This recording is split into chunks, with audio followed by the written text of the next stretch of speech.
time for you to speak, and then I will talk more about you, Ma. Okay.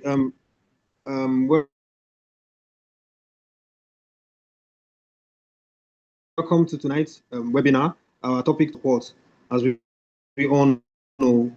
But before we begin, I would like someone to please pray.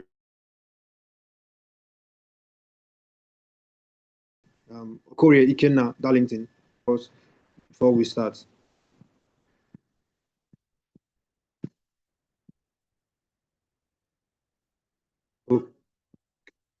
Okoye, okay, I think he's no longer on the call.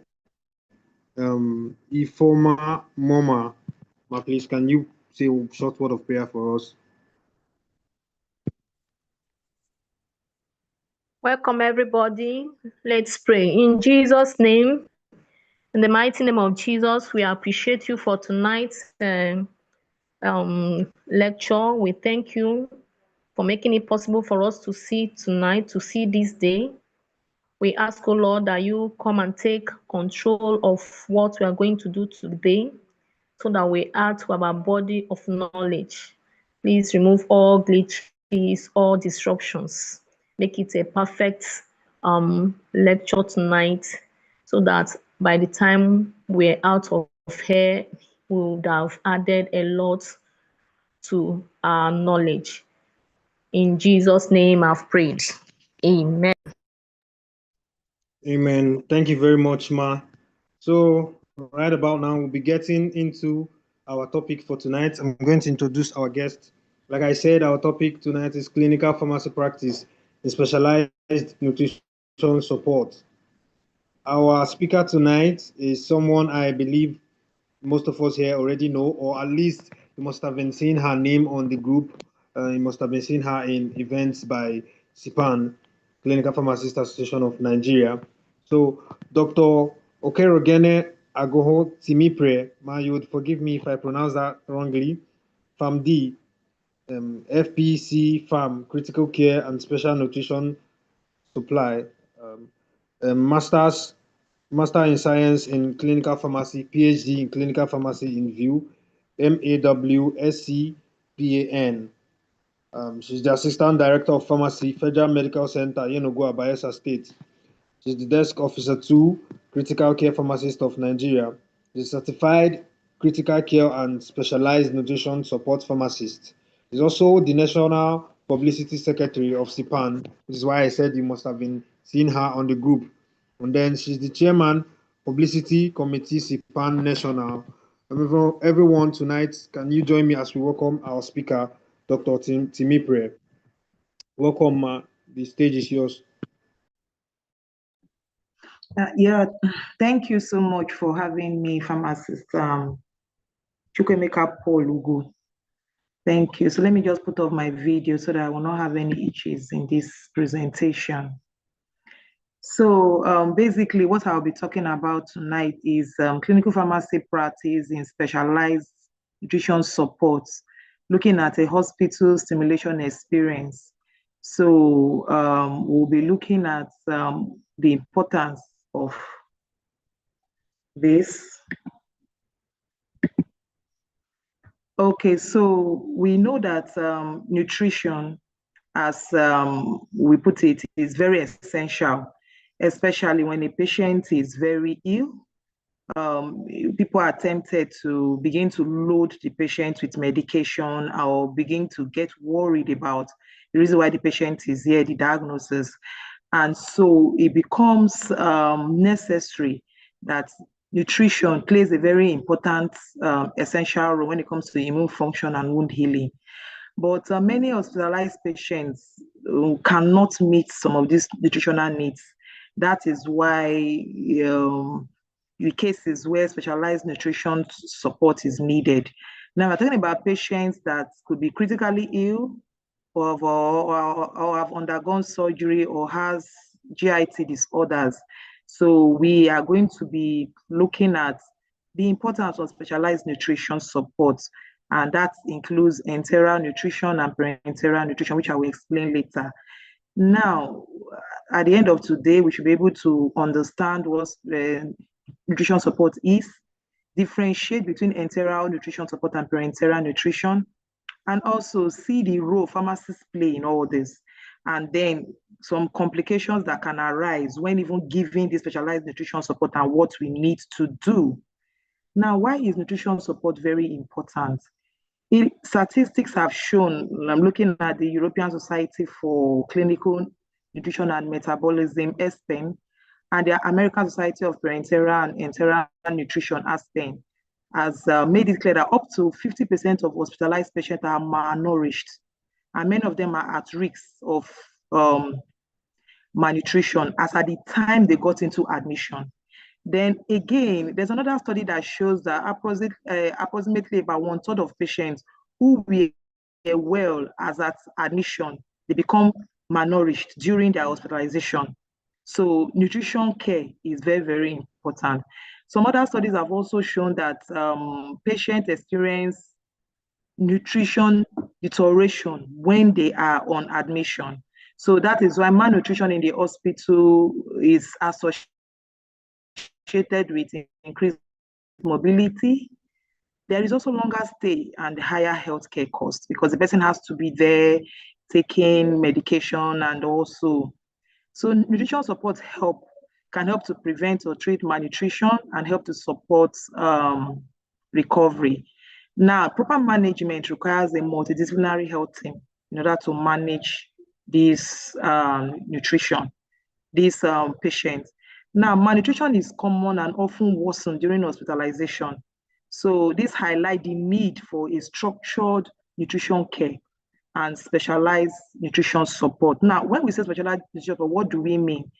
I have a table here that kinds of explain what nutrition support means. Now, we're talking about nutrition support, we're talking about nutrition therapy. Now, we have the specialized and the non-specialized therapy. Now, under the specialized, we have the enteral and parenteral, which is my focus for today.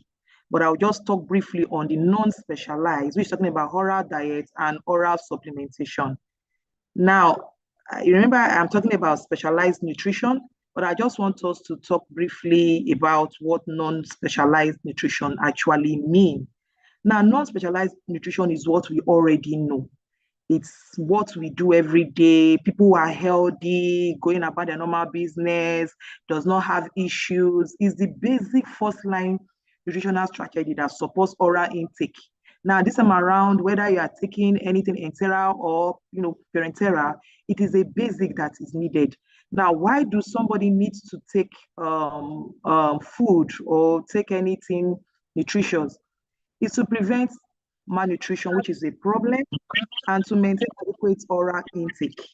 Then also to support recovery and help the immune system to function properly. There are so many persons from experience and in the hospital setting, especially when it comes to pediatrics, when they are very ill, they are giving drugs. By the time they start to give food, maybe the person can eat. Once the person starts eating, you see that the person begins to recover and the immune system too begins to come up. So it reduces need for artificial nutrition. If the person can eat normally, there will be no need to look for something parenteral to give or something enteral, which we will talk about.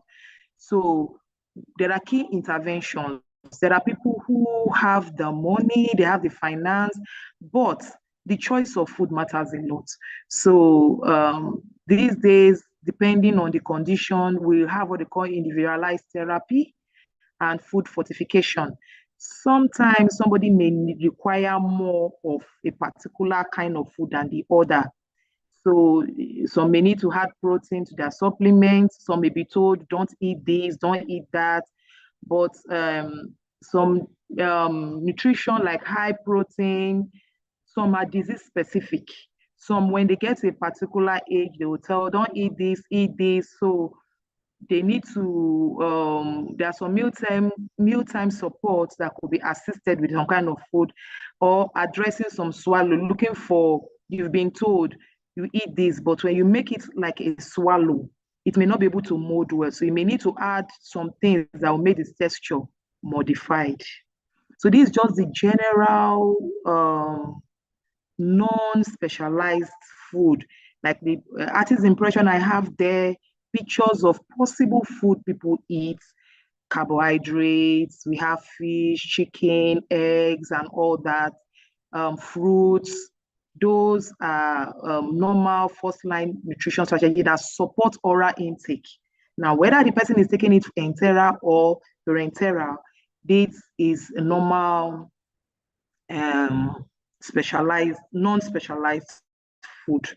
Now, when we go into the specialized nutrition therapy, which I'll be talking about today, we're talking about enteral and parenteral. Now, the enteral has to do with the nasogastric, nasojejunum, or nasoduodenum. What that simply means, when we say enteral, it simply means tube feeding.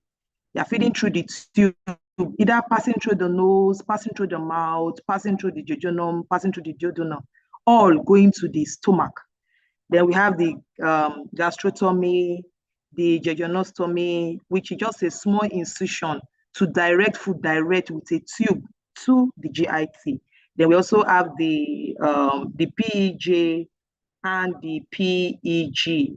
These ones too, it has to do with passing food directly into the stomach through this means. And then we also have the parenteral, which can be peripheral and also central. I will explain that later as we go on. Now, we talked about enteral. I mentioned that enteral nutrition just have to do with tube feeding. It just refers to delivering food directly into the gastrointestinal tract. Now, it could be through a tube when a patient cannot meet a nutritional need orally. There are different reasons why a patient may not be able to eat orally from the mouth. And so this have to do with, you have to pass food through the tube. Most of us are familiar with the NG tube in our facility. We have different sizes depending on the size of the person who is taking it. So what is the goal? Is to preserve the gut's integrity. Using the GIT helps to keep the GIT alive. And that's why there's a key principle: if the guts work, use it. But if there's issue with the guts, then that is when they can now be talking about parenteral. But we are talking about enteral now. Using the guts helps to prevent malnutrition, improve clinical outcome, and reduce infection risk compared to parenteral nutrition. Now, this can also be indicated for someone who is critically ill and unable to eat. Some of them are critically ill and they are very, very hungry, but they cannot eat. There are some people who have neurological impairment like stroke, mechanical ventilator, some head and neck cancer, severe malnutrition with very poor oral intake. So in this case, this person has to be on enteral feeding. And this enteral feeding, like the picture I have there, must contain dextrose, amino acid, and electrolytes. So what are the contraindications with enteral feeding? One of them is malabsorption syndrome. When a patient does not have a functional GIT, the patient should not be on enteral nutrition. Different conditions like ileus, severe ones, complete bowel obstruction, that means the GIT will not be able to function properly. Then constipation, when the person is having nausea and vomiting, and diarrhea. There are so many other issues, like when the person is not stable hemodynamically. In this case, this patient should not be given any enteral nutrition. Now, for the ensuring that a patient is hemodynamically stable before initiating enteral nutrition is very, very important, especially for critically ill patients. The key reason is that adequate blood flow needs to go to the GIT, and it must be present for the guts to tolerate and absorb nutrients properly. So you have to check if this patient is stable. So there is risk of gut ischemia when a patient is not stable. Maybe there is low blood pressure, there is poor perfusion, or there is high vaso pressure requirements. Blood is preferentially directed to vital organs like the heart, the brain, and when blood flows to the GIT, it will now be reduced. So if enteral feeding is started during that time, it may increase the risks of the person having any bowel ischemia or any serious or potential life-threatening condition. So that is why you must check that this patient is stable before you begin to give any enteral drug. Sometimes it can lead to poor gastrointestinal function too, because when the hemodynamic instability can result in reduced gut motility after loading the patient with food. You find out that the GIT will not move. There is impaired digestion, there is impaired absorption, and there is higher risk of feeding intolerance. Sometimes you see the patients throwing up, and there is abdominal distension, there is high gastric residue.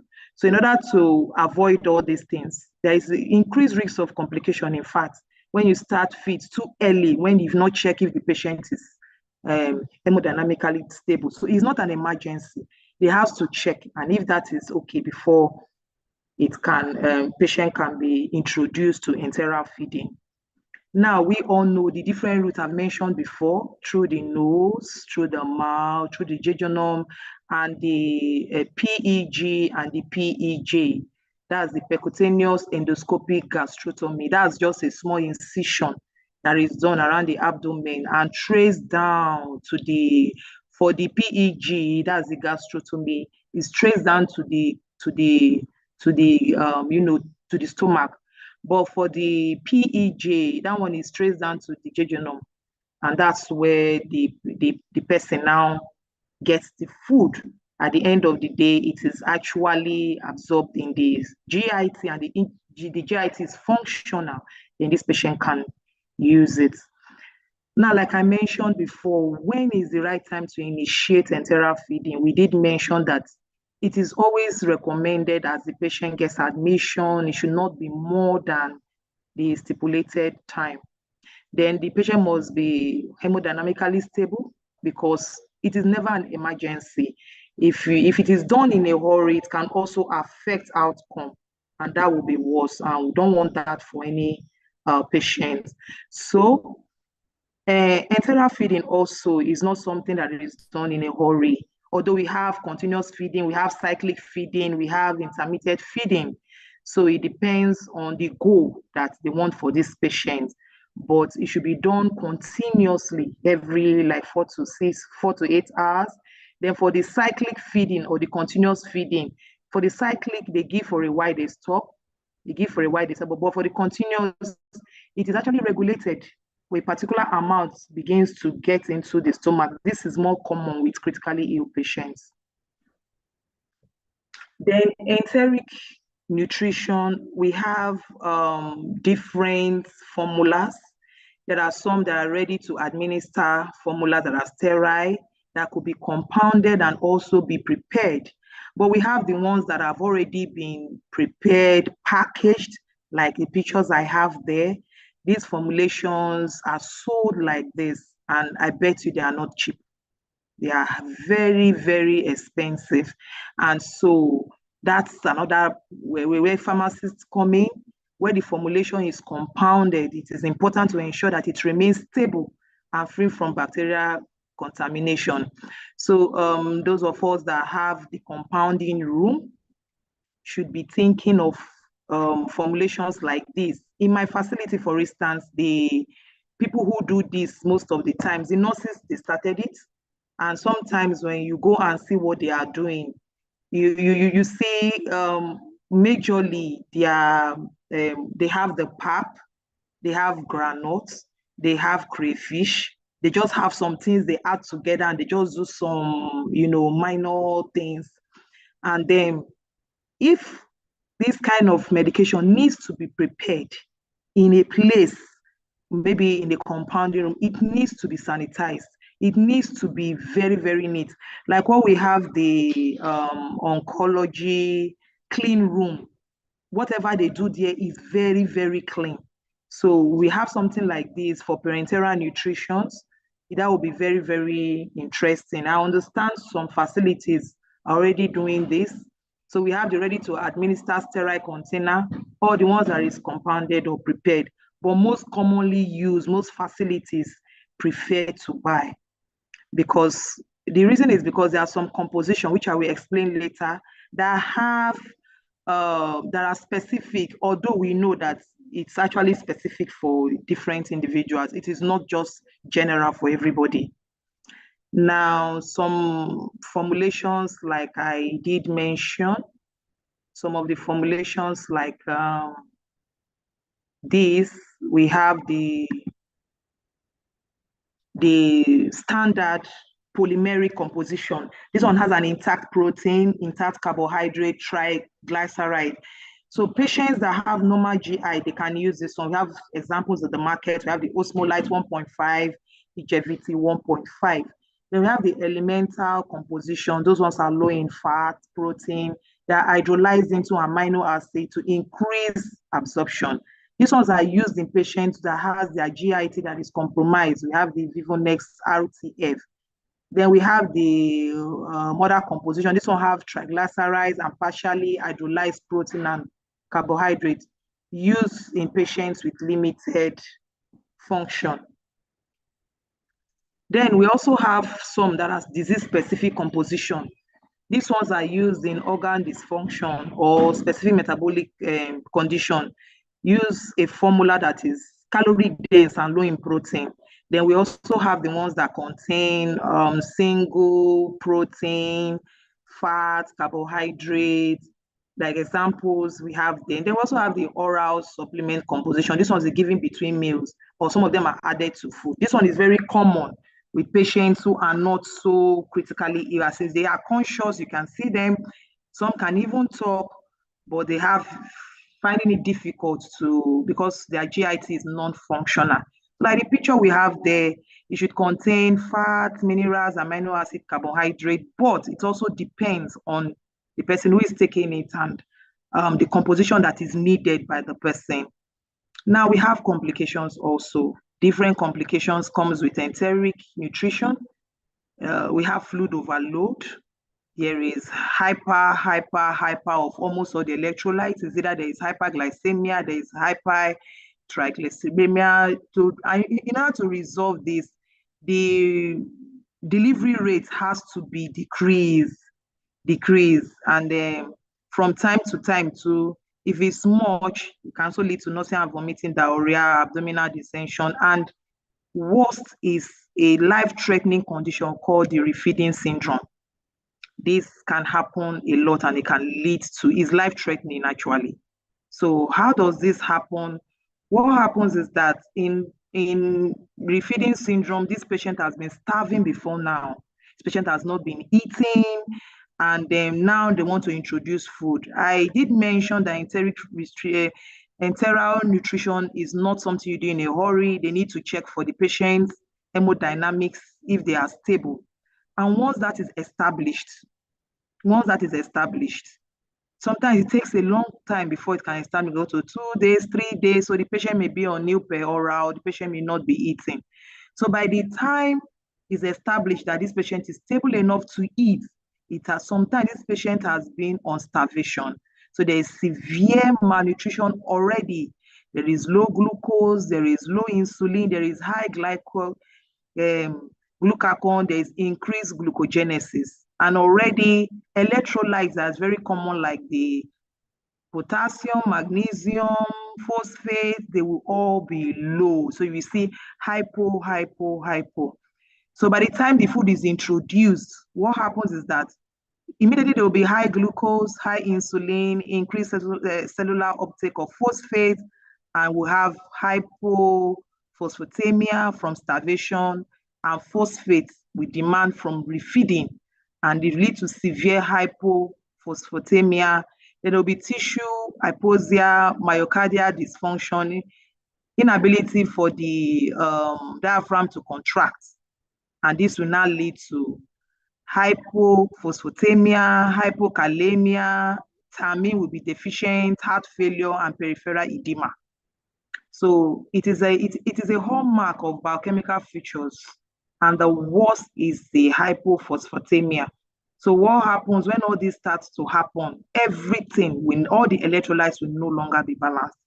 And how do we handle this kind of situation?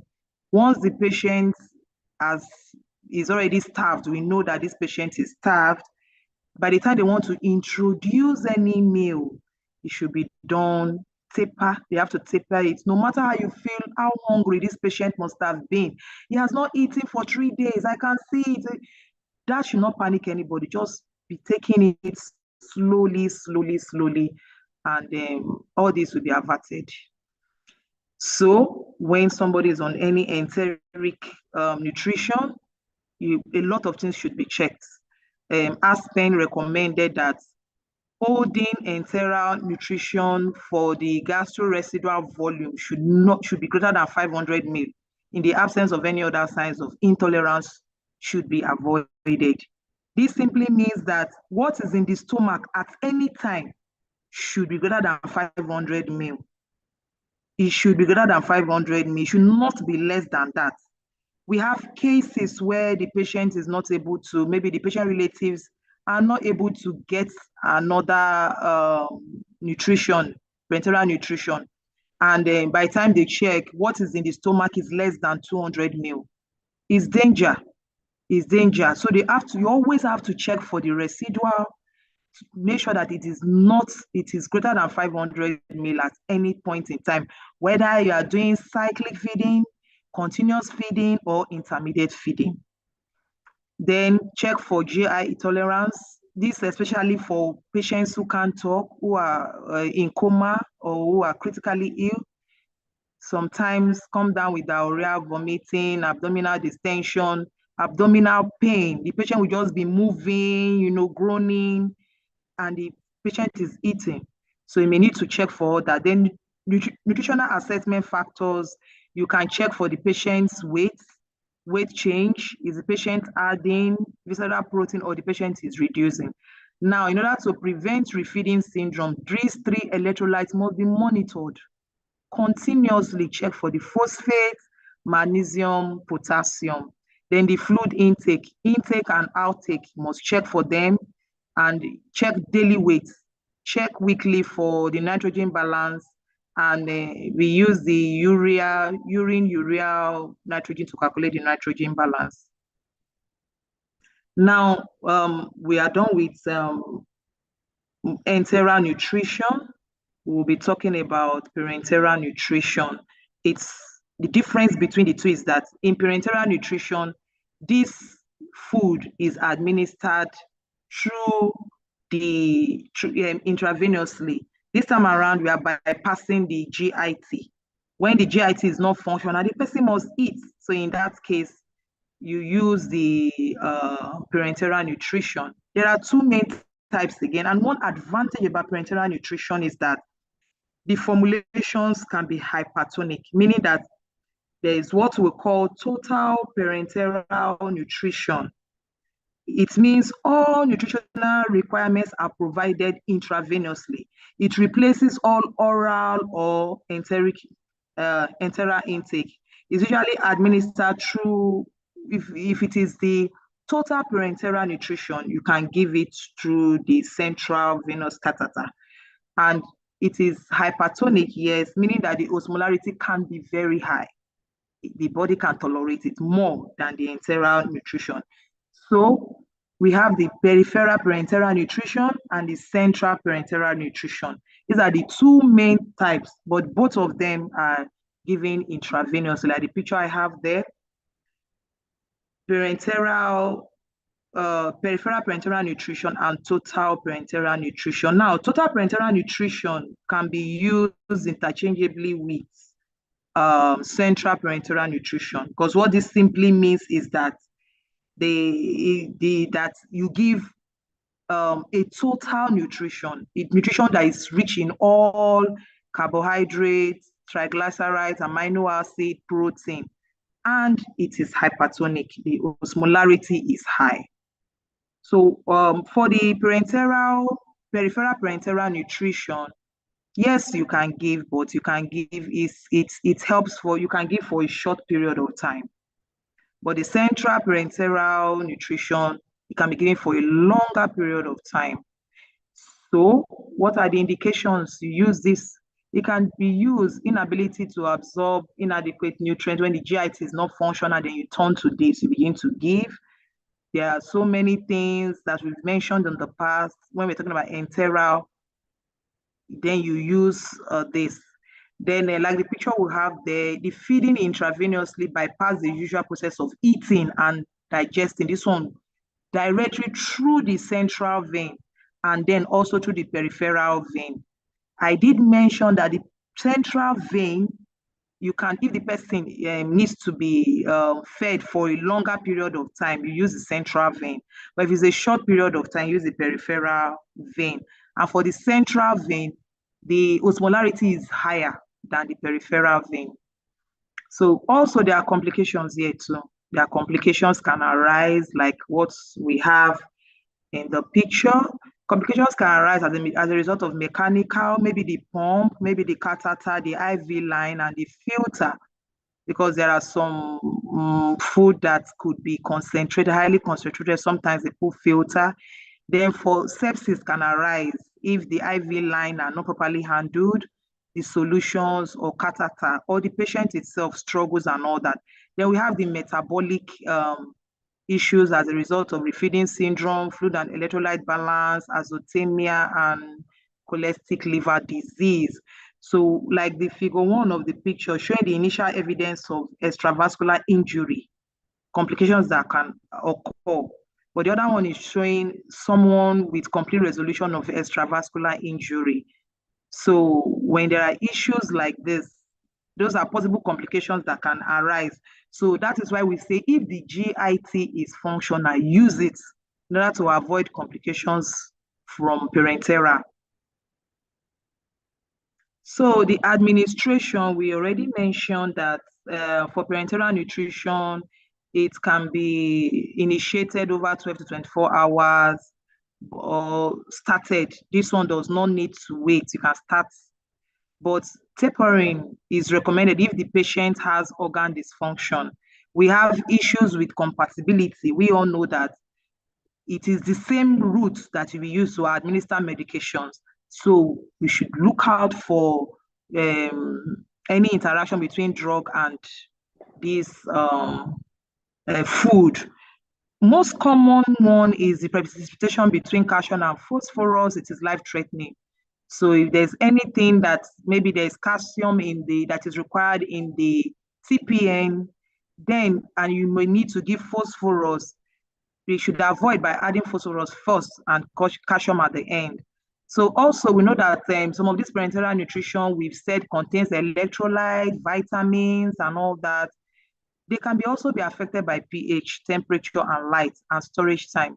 So sometimes when they are opened, they should be used within 24 hours because sometimes after 24 hours, they started to degrade. We also have mentioned that the method of administration, continuous feeding, cyclic feeding. The continuous feeding is usually over 24 hours for patients who are on new aura, and it requires an infusion pump. But the cyclic feeding is less than 24 hours. Sometimes it's 18 hours, 12 hours, 8 hours. But when patient is being tapered off to TPN or to oral, so patient is on long-term total parenteral nutrition. So we're talking about the peripheral parenteral nutrition. We did mention that the nutrition requirement should be less than 1,800. And for this, the peripheral venous access, it needs to be accessible. So in this case, the patient may require food for 10 to 14 days. And in this case, food restriction is not always an issue. But there are a lot of contraindications, like those who are allergic to emulsions, fat emulsion, egg. And when there is poor peripheral vein or there is fluid restriction, this patient will not be able to use parenteral. So, but for short-term use, they can use the arm or the hand or use IV. But IV catheter can be used in peripheral veins. So you can see the nutrition, total nutrition, parenteral nutrition bag contains amino acid, dextrose, liquid, electrolyte, vitamins. All these are passing through the vein. through the vein. So you can see it is hypotonic compared to the enteric one. So some of these central peripheral nutrition uses the central line. The line, we have most commonly the PICC line and the CVC. They pass the tube through the internal jugular, and for the PICC line, they connect from the arm down and make sure it is connected to the superior vena cava. So most of the time, when they do this, they must do a scan to make sure that these lines are properly fit before they start to administer this medication. So what's the role of clinical pharmacists in all this? Well, clinical pharmacists play a great role in assessing patients' nutritional needs. They review medication and nutrition interactions, and they monitor electrolytes and metabolic parameters and participate in multidisciplinary nutrition support team. And they should optimize parenteral nutrition formula and prevent complications by always being alert and being there and making sure that the patient gets the optimum. Now, it has become necessary for pharmacists to initiate the establishment of a nutrition steering committee in their facility.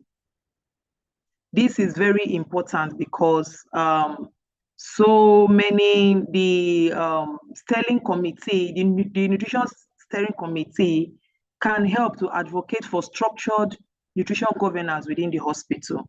Now, in the introduction of the concepts to relevant stakeholders and identify somebody who can champion it. It doesn't have to be a pharmacist. In some facilities, some physicians champion it. Some other facilities, dietitians champion it. Some other facilities, the nurses champion it.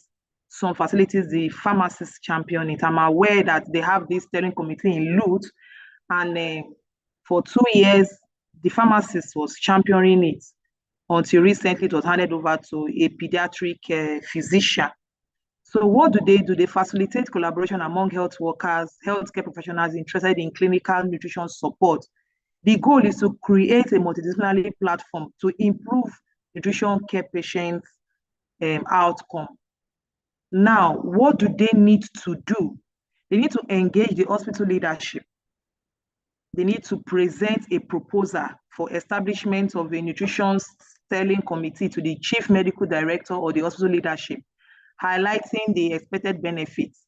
And they need to explain the importance of what this will bring, the better multidisciplinary collaboration, and upon approval, the CMD can appoint anybody to oversee the committee, provided pharmacist is part of the committee.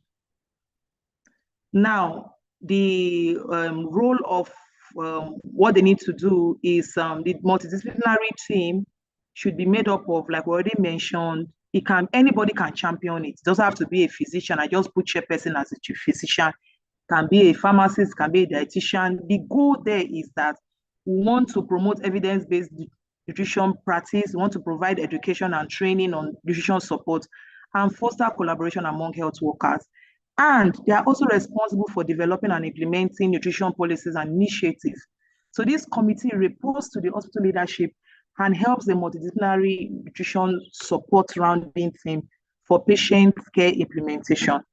Now, we've seen a situation where a patient is on total parenteral nutrition, or the typical, the typical total parenteral nutrition that has complete nutrition intravenously, and is being administered through parenteral nutrition through a central venous access. Now, the TPN is usually delivered through the central venous access. So, in this case, most of the time, the medications that the patient is taking is also delivered in that same access. The pharmacist is on ground to check that their drug interactions are not there. If they are there to prevent it and not even let it happen. Now the physicians are there to also monitor, and then the dietitians do a lot to make sure that this these total parenteral nutrition are well given. Now, in some facilities, or how we ought to be, pharmacists should also be in charge in the preparation of total parenteral nutrition or parenteral nutrition with the nutritionists who may have done nutrition assessment, because nutrition assessment is done by the dietitian and the nutritionist. So when it's assessed, a patient like somebody who, a cancer patient, we need more of amino acids, triglyceride, because there is muscle wasting. And then in that case, why they do the preparations, the pharmacist is there to assist in making sure that the parenteral nutritions are properly done. Then what is the recommendation is that pharmacists should join and actively contribute to nutrition steering committee. And in their situation, especially now that we are having appointed fellows in different facilities. Some facilities have appointed fellows, but I tell you that some of them are not still allowed to do some certain things. They can start by joining and actively contributing to nutrition steering committee in their facility. They can lead or participate in stimulation-based training programs to strengthen their skills in specialized nutrition support. They can also collaborate with multidisciplinary teams, physicians, dietitians, nurses to optimize patients' nutrition and care. They can monitor and evaluate nutrition therapy outcomes to ensure safe and effective and patient-centered care. They should also take the initiative to advocate for better nutrition practice and highlight the pharmacist's role in patient safety and quality outcome. Like I always say, no one healthcare professional has the patients. Everybody plays a role to improve patients' quality of life. The physicians don't own the patients more than the nurses. Neither does the nurses own the patients more than the pharmacists. Neither does the nutrition, the dietitians own the patients more. There was a time, long time ago, like 5 years ago, we had somebody in the intensive care unit, and it was a colleague, and we went there, and we saw what the nurses, then it was the nurses that do the preparation, because it's even recently I'm beginning to see the dietitians come in and begin to take full responsibility. They come into the ward, they wear their ward coat, and they also do nutrition assessment. But then that preparation, those things they do, had this, had that. I keep asking, now this, your preparation is a generic one. That's how I would put it, is generic, because you're adding, what I see, they blend granules, they blend crayfish, they blend, then they do, sometimes they do in powder, and they sell to patient relative, and patient relative in turn now make it for the patient. Now, sometimes parenteral nutrition, total parenteral nutrition has been prescribed. Like I did mention, they are not cheap, very, very expensive, well packaged. Now they can't afford it. Maybe the first time they bought, second time they bought, third time, the nurses begin to introduce them to those things I've just described. And the patient is taking, the patient is tolerating, and they are okay, and they're happy. They don't have money again to buy all this. Now, what is the pharmacist doing? You are supposed to be doing compounding, preparations of all this, and you are not taking initiative to do all these things. That was why I said pharmacists should take initiative to advocate for better nutrition practices. What we are seeing them do is just mixture of this on that, and the kind of guesswork and they do if they cannot afford those parenteral nutrition. So what's the key takeaway today? Specialized nutrition support is essential for hospitalized patients. Pharmacists can make a real difference in patient outcome. The first time I did this presentation in Bayelsa State CPAN, my fellow colleagues even asked me, why do you want to hijack a dietitian role? And I was like, oh, really? Is that what you think? So after explanation, he came to appreciate. So pharmacists are central players in optimizing therapy, preventing complications, and improving safety in nutrition support. There should be active participation in nutrition steering committee, allowing pharmacists to shape hospital policies, protocols, and standards. Engaging in simulation-based training helps pharmacists to build confidence, refine clinical decision making and strengthening teamwork skills. Then integration into nutrition support team position pharmacists to directly improve patient care safety and clinical outcome. So I want to use this opportunity to encourage us pharmacists. It's something new coming up, but I know that this training, we can engage ourselves. There are so many trainings online. Even recently, WASPEN is also talking about training too, to train pharmacists how to carry out this. And the first time my facility, because I work with Federal Medical Center here in Agua, when they wanted to do this long ago, they sent some persons to Delta State Teaching Hospital, I think Ogara. They were already doing it. They went there for training and came back and they were supposed to do step down training, which they did.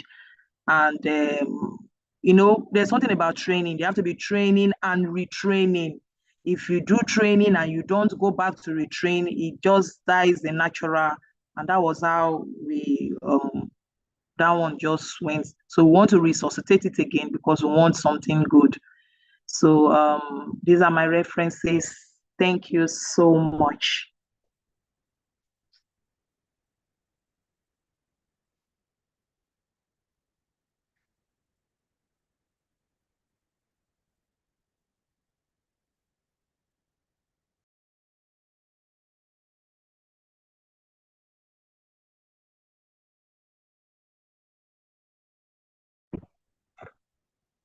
Hello, can I be heard?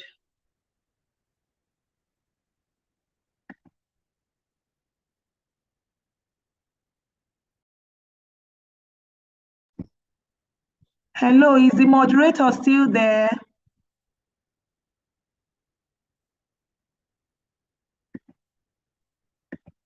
Yes, sorry, I'm having some problem with my network, but I'm here. Sorry, ma. I'm back online. Can anyone hear me? Yes, I'm hearing you. Okay, thank you very much. Thank you very much, ma. What a wonderful and eye-opening.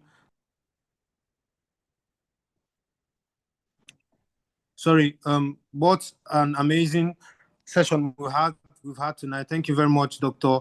Timipre. I would like to before we go to questions and commendations and comments and recommendations and clarifications, I would like to recognize Professor Chinwe Ukwe, Professor Femi Mbang Oye Owo, Professor Awo Fisayo, and Dr. Ibrahim Bello. I would like to recognize you all. Thank you for joining us tonight. I would also like to recognize everyone who joined later on after the introduction was done. Thank you all for joining tonight. I might not know everyone and their titles and positions because I'm just a young pharmacist, so do bear with me, but I do recognize you all. So we'll be going over to questions immediately. Does anybody have a question? You can just raise your hand and we'll just get to you. If you have a question, you can raise your hand or drop your question in the chat board.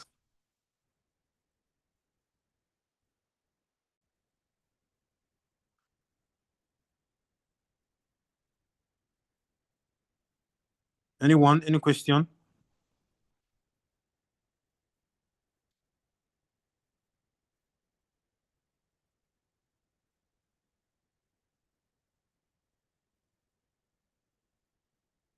Okay, I'm not seeing any hand raised.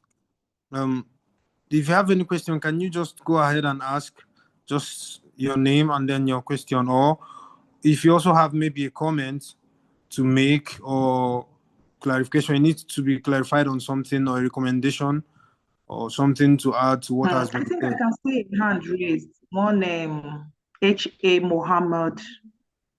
His hand is raised, Fam. Okay, yeah, thank you very much, ma. Fam H.A. Mohammed, please go on and ask. Thank you very much for allowing me the question. It's been a very nice presentation, although I joined the meeting very late. I'm out of Nigeria in Saudi Arabia doing my Lesser Hajj. Sorry, I want to know from what she said in the preparation of it, total TCN. The nurses are the ones that are preparing it. I want to know, is it being done under a sterilized condition, or is it just being prepared and being administered to the patient? Definitely, it should not be prepared without being sterilized, and it is administered parenterally. I want to know, and I want more clarification on that. Thank you. Okay, thank you, sir. Dr. Timipre, can you answer the question, please, ma'am? Okay, yes, I did mention that in some facilities like mine, you know, there was a time nurses, even till now, they do it, but we are discouraging that because, like you did mention, it's not done in a good environment, and there is opportunity to sell and all that. So with the total, that's why you see most of the time, the patient that requires parenteral nutrition, physicians will write the parenteral for them to buy, which is not affordable. It is not. And so that's where we come in as pharmacists to come and help to in this situation. Yes, the nurses are doing it, and we are trying to stop. Even the nutritionists is even worse because some of them don't have a good condition where we do it.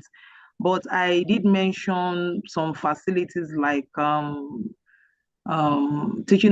State Teaching Hospital, Garada. They have a beautiful clean room provided by their government, and they've made it. I know if they want to do something like that, to be much better. Yes, they are doing it, not good environment, and we are beginning to look into that. And that's where we come in. And that is why we saw the reason for the Nutrition Steering Committee, where we should look into this, or rather they go and buy the prepared, pre-packed, avoid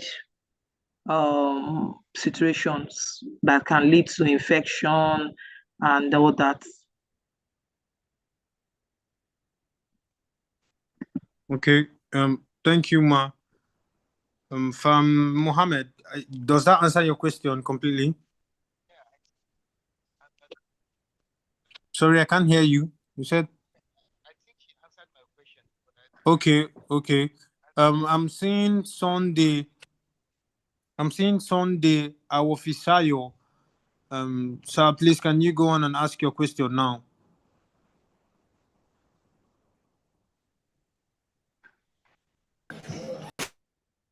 Sunday, is Sunday here with us? Sunday, our Fisayo. I hope I got the pronunciation well. Okay, he's not responding. Does any other person have a question? You can raise your hand or drop your question in the chat box.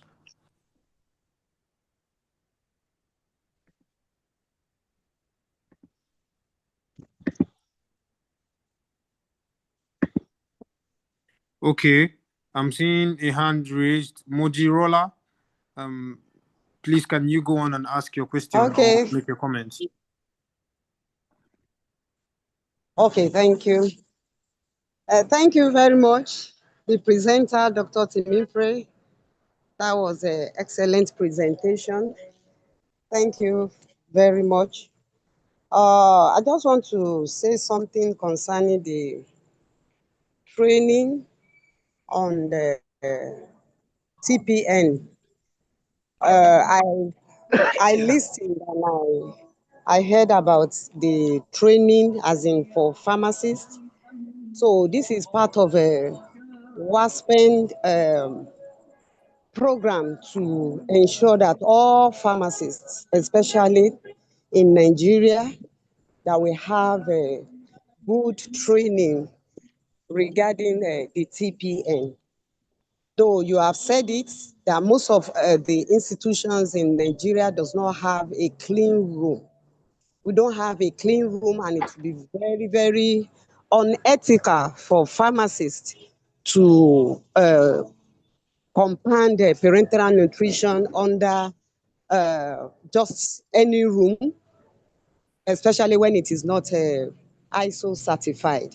So this is one of the things that WASPEN is trying to bring up by collaborating with an indigenous company, especially the Fixing Pharmaceuticals. So this is coming very soon, and it's an ongoing program between WASPEN and Fixing, though it's going to take off with neonates and pediatrics. So Fixing is going to take it up by initiating it, start it in Nigeria for the first time, and it's going to be not only in Lagos, but all other states is going to benefit. So until our government is able to give, though it's good, very, very good to have the training as pharmacists, so that when institution is able to have a clean room to mix or to compound the parenteral nutrition, it will be very, very okay. But for institution that does not have, it is better to have the training, but at the same time not to try to compound, because the consequences may be very, very dangerous. So that is just what I wanted to say. Then concerning the multidisciplinary, so Dr. Simipre has said so much on the multidisciplinary approach, and it's very, very important that we take it up, we pharmacists. Just like what Dr. Pans used to say, that pharmacists can be a lead. Pharmacists can be a lead. We should not let other people take our responsibility, or other discipline take our responsibility away from us, because this is the right time. So it is encouraged that as pharmacists that works in the hospital environment, we should try to encourage the setup of the nutrition support steering committee. Nutrition support steering committee of a hospital will be like they are like a legislative body that monitors and audits anything nutritional care of a patient in that institution.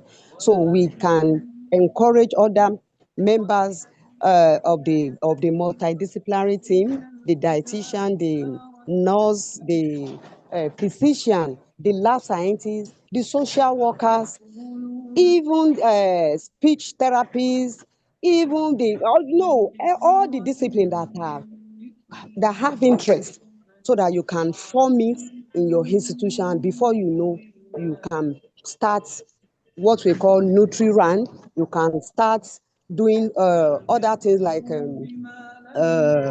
screening of a patient, as in just like the other point of care that we do for patients. You can add a nutrition screening of patients to what we do, and that is how we pharmacists can be more relevant in this, as in this nutrition support of a patient.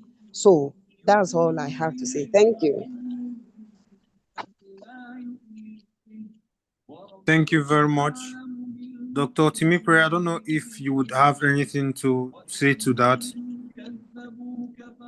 Yeah, she has said it all. It's what we are advocating. Just like she did mention, it will be risky for pharmacists. Pharmacists are very careful professionals, and they they don't break the laws. They don't. But you see the guts the other healthcare professionals have. Like I've seen situation where they package, there are some of them they've done and dried them, and they package them in powders and they sell to patient relatives. And we see all those things. I'll begin to wonder the conditions. So it becomes an urgent need for nutrition steering committee to really be set up in place, so that they can look into all this. And the worst is the situation where there are no funds. It makes patients and patient relative vulnerable to most of these things. So we really understand, and just like Dr. Bilikisu did mention, if we don't have a clean room, you should not even be thinking of such thing. So that is why the steering committee will look into that. Funny enough, in my facility, yeah, I'm in a Federal Medical Center here in Yenagua, but the Niger Delta University Teaching Hospital, just close by me here, they have a nutrition steering committee headed by a dietitian. Dietitian is their champion. Then they have the physician there. I noticed that most of the physicians in this team, the pediatric physicians are more interested in this whole thing more than others. So the physician is a pediatrician. Then we have the pharmacists, and they are doing well. I've been working closely with them to see how we can have such committee in my facility. We don't have it yet, but we are seeing how we can. We need to work closely with pediatricians and the dietitians. I've been to, all of them are just waiting for it to kickstart. They are welcoming the idea, and the nurses too are also welcoming. So we are trying to kickstart this. So if it works, doing well in Niger Delta University Teaching Hospital, I know my facility will follow suit. So we are just doing some things on the ground before we go and see the medical doctor. So I mean the CMD. So these are some of the things I want to just mention. So thank you so much, Dr. Bilikisu. I saw that Dr. Sunday Awosifayo asked a question on the chat room. Yes, I did. Okay, good evening, Dr. Timipre. Thank you for that brilliant delivery. I don't know whether I'm the only one thinking this way. I quite appreciate the interest pharmacists have in this specialty group. But I think we may have to become more relevant, more which word should I use now? More relevant if we narrow all of this knowledge into biopharmaceutics of drugs. For example, people are in the hospital for one ailment or the other. And of course, we pharmacists are experts in drugs. And if all that we do is pay more attention to how these food components are put together for those who cannot even, I want us to talk about what drugs, how these nutritions, how these different food components, how drugs affect the absorption, how they also affect drug absorption, so that they can see that we are coming from the perspective of drugs. I, as a biopharmaceutics person, I know some foodstuffs can increase the gastric motility, the pH, the transit kinetics of drugs, So if we can marry all of those things together, it will make us to be more appreciated. If all that we do is what we're talking about today, without narrowing them down, marrying them with drugs, which is our own domain. And for us to be able to do that, then I want to challenge those who are in this specialty group to do more of research, how drugs play a role in this TPN and all of that, and put up some publications. It is with all of these things that our relevance will be, and they won't think we left our domain outrightly to, because very soon dietitians and all these nutritionists will come up and they will certainly want to say, yes, this is their own field. I'm not saying we shouldn't know all of these things, but let us marry them with the way drugs affect the ANS of the GI, how drugs, because obviously these people still need drugs to get well. And yes, they need food too, but drugs should be one of these strong areas that we should try and marry and blend and put the flavor of drug in all of these things. I don't know whether you get my point. Thank you very much. Thank you very much, sir. Dr. Timipri, are you responding to that? There's another question on the chat box I want to read. Yes, I am responding to that because I did mention that one of our role is also to review medication nutrition interaction.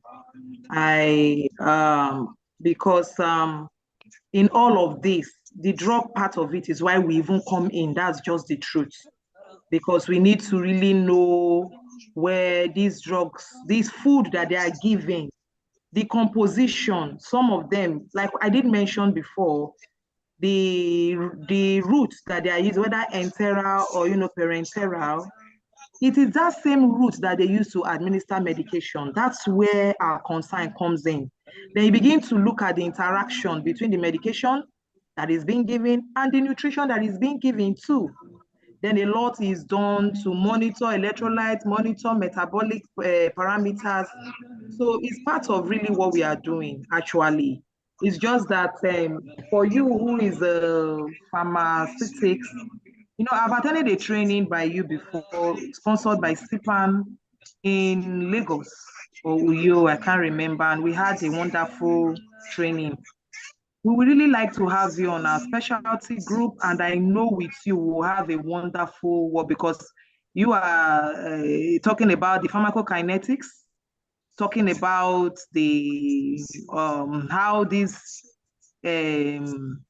parenterals affect the drug or how the drug affects. So we are doing it, but with you in our team, we'll have a wonderful team. And like you did ask, I don't know, because you asked about the refeeding syndrome, I wanted to really explain it because just like we said, just like the word refeeding, this shows that the patient has had starvation before now. And we did mention that most of the time, if you want to give food again, you must check for the hemodynamics status of the patient. If it's established to be okay, then you begin to give. But before then, there's been starvation. So the patient have had little or no nutrition, sometimes for days. And the body begins to adapt to insulin level, reduce. The body uses fat and protein for energy. And electrolytes like the phosphate, potassium, magnesium, they move out of the cell and become depleted. So the serum level may still appear normal because the body tries to compensate, but the patient is already undergoing starvation.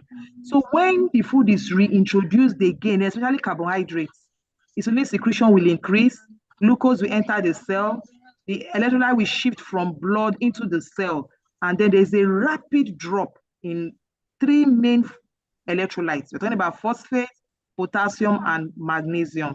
And at the same time, the thiamine will also demand increase, and the sodium and water retention will also happen. So it is critical because it's life-threatening.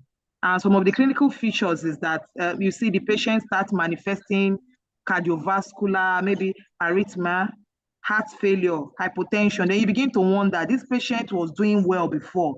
It was when they introduced the food that all these things begin to come up. For the respiration, there will be respiratory failure. And if the patient is on ventilation, is on any mechanical ventilator, the person begins to difficulty in weaning from the ventilator. So there'll be confusion, there'll be seizure. So that's why I say it's life-threatening. It's life-threatening, and it happens. So how to prevent it is that you need to assess the nutrition status, you review the weight gain, and check electrolytes. That's why from time to time, you see patients complaining. We just did this test yesterday, they're asking us to do it again today, it's not cheap. We tell them continue. Is to actually monitor and to correct electrolyte first. So when this is corrected, then they begin to start feeding slowly. So instead of full calories, because there's always temptation that this patient is so malnourished, then you start with giving very gradual over like 4 to 7 days. then it's scamming itself, they begin to give. They begin to and to monitor closely within the first 3 to 5 days. So it's a serious condition that requires, and where we come in again, some of these medications will be on ground to give. So food support is a new specialty somehow coming in.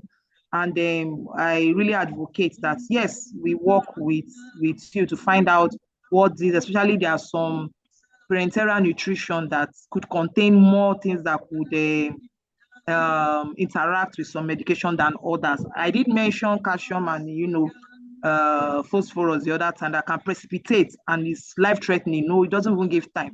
So we really come in all those things, which most of the time they don't know.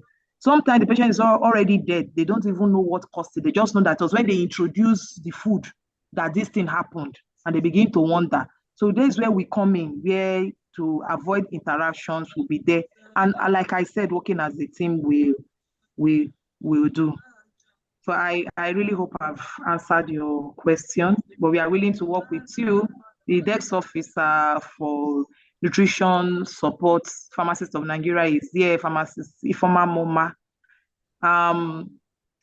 I have his number. I think we should add him to the platform. You come and teach us all these things, and we'll be so glad to work with you.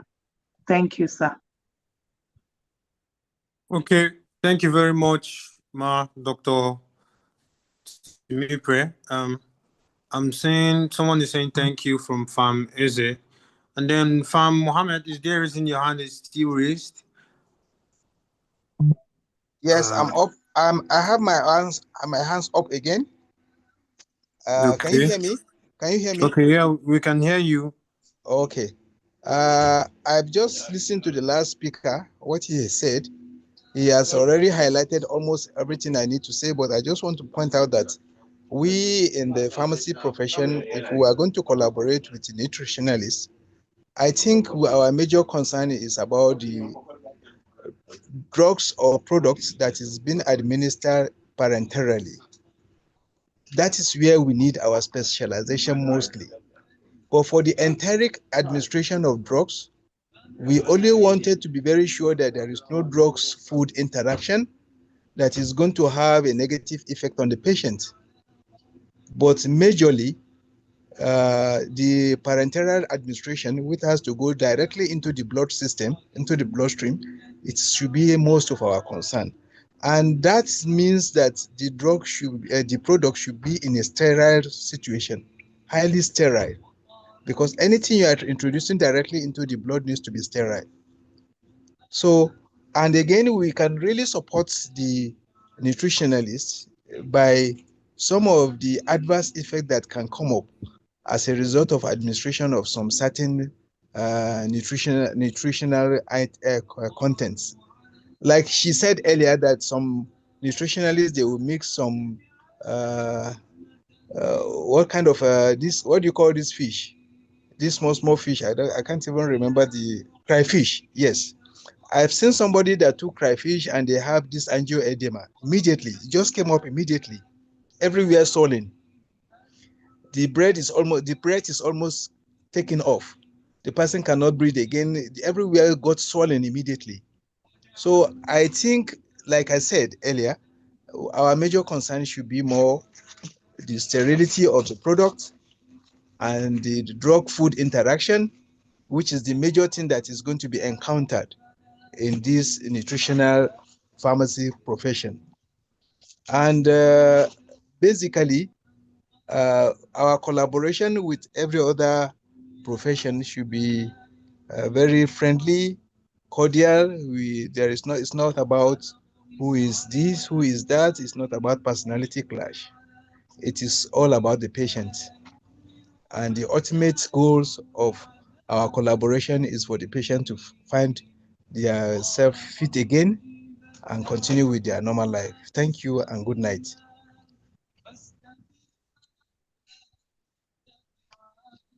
Okay, thank you very much, sir. I think we have come to the end of the questions and comments. I would like to call on our national chairman, Dr. Nwafo Morin, for her closing remarks. as we get to the end of the webinar tonight. Ma. Good evening, everyone. I thought the right person to give us the closing remarks should be the desk officer, one of this great specialty education support. But let me just go on. After I must have finished, she must have to talk to us before we end. I just want to thank education support specialty people of CPAN. They're really doing a very good work. Our dear Dr. Timothy, thank you so much for this wonderful presentation. You know, our specialty, critical care and specialized education support, they're all just the usual specialty in clinical pharmacy.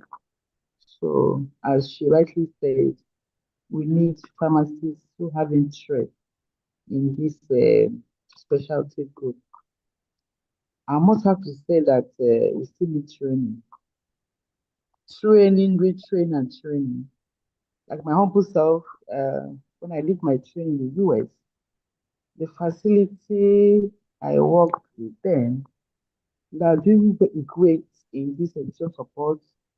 They have equipment. You see, pharmacists from her tools, she will do the assessments, do the calculations, and now direct the technicians to just a click on her laptop, the calculated grants for different components will start to run inside the empty bag to get the total criteria nutrition for a particular patient. So immediately they will take it up for that patient and now calculate for the other patient as the case may be. But here in our time, we don't have a equipment for now.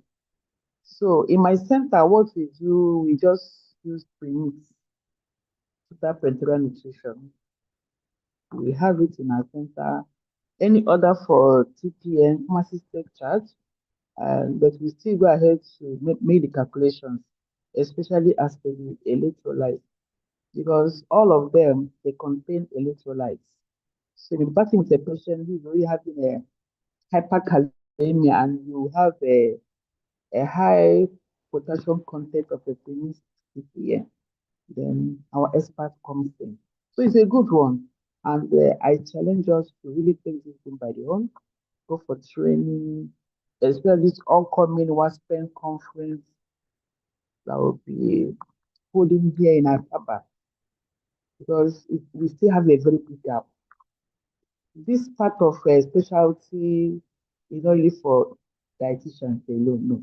It's mainly for pharmacists, because dietitians don't even know much about all those electrolytes and all whatnot, interactions.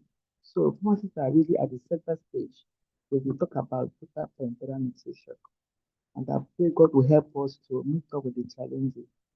Thank you once again. Okay, thank you very much, Ma. We have come to the end of the webinar tonight. But before we go, please can Nura Yakubu, please can you say a short word of prayer for us as we end the webinar tonight?